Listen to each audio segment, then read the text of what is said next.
బద్దలైన CM syndicate భాగోతం. Revanth Reddy గారు తన బామ్మర్దికి టెండర్లు అప్పగించిన విషయాన్ని మనం చూసిందే.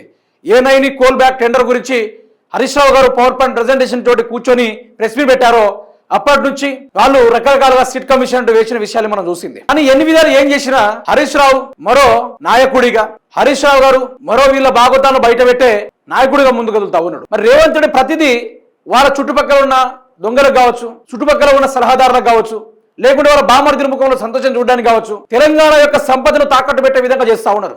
ఆనాడు 200 ఏళ్లు బ్రిటిషర్లు మన భారతదేశాన్ని పరిపాలిస్తూ భారతదేశంలో ఉన్న సంపదను కొల్లగొడుతూ వాళ్ళు వాళ్ళ దేశానికి రైలు మార్గాన విలువ కట్టలేని బంగారాన్ని, వజ్రాల వైఢూర్యాన్ని తీసుకొని వాళ్ళ ఆనాడు చెక్కేసిర్రు.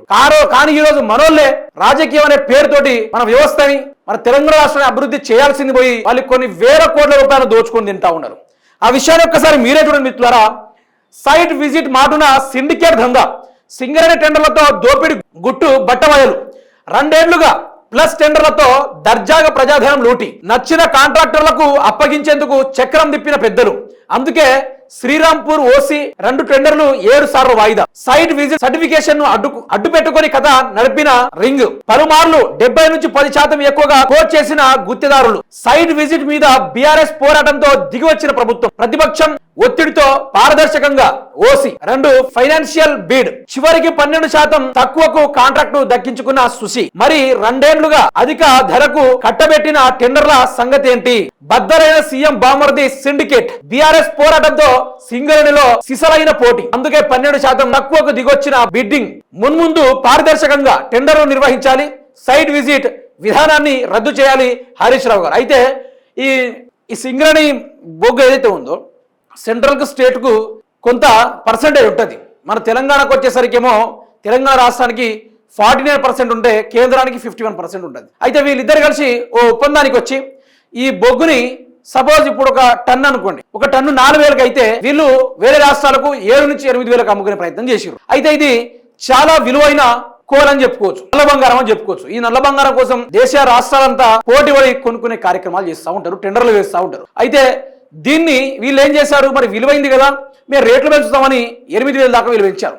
పెంచిన పాపానికి ఎవరు కూడా కొనలేని పరిస్థితి. పక్క రాష్ట్రాల్లో దీనికన్నా చౌకగా 3,000కు 4,000కు అమ్ముతా ఉంటే అక్కడ నుంచి తీసుకొని వాళ్ళు వెళ్ళిపోయే కార్యక్రమాలు చేశారు. ఇట్లా చేయడం వల్ల ఈరోజు నష్టం ఎవరికి వాటిల్లింది? తెలంగాణ రాష్ట్రానికి వాటిల్లింది. మరి దీని మీద ఇంత డ్రామా చేసింది ఎవరు?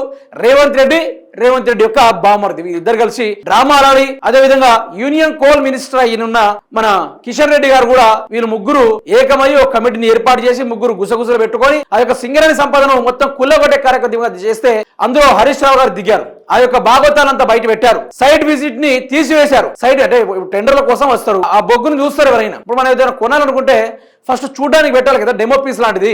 సేమ్ యాజిట్గానే సైట్ విజిట్ పెట్టకుండా వీళ్ళు నిర్బంధన చేసేసారు. ఈ లెక్క చేయడం వల్ల హరీష్ రావు గారు కూర్చున్నారు దీనిపైన బ్రహ్మాండంగా 1/2 pin to pin power point presentation తీస్తూ ఇక మొత్తానికి మోతం మోగించడం తోటి బామ్మర్ది పుసుక్కున దొరికిపోయింది ఇందులో. ఇప్పుడు బామ్మర్ది కథ ఎట్లా ఉండబోతుందంటే ఇప్పుడు ఆయన సంపాదించుకోవచ్చు, బామ్మర్ది ముఖంలో సంతోషం అవపడవచ్చు, కానీ రాబోయే రోజుల్లో మాత్రం చిక్కులో చిక్కుకునేది ఇద్దరే. ఒకటి రేవంత్ రెడ్డి, వాళ్ళ బామ్మర్ది.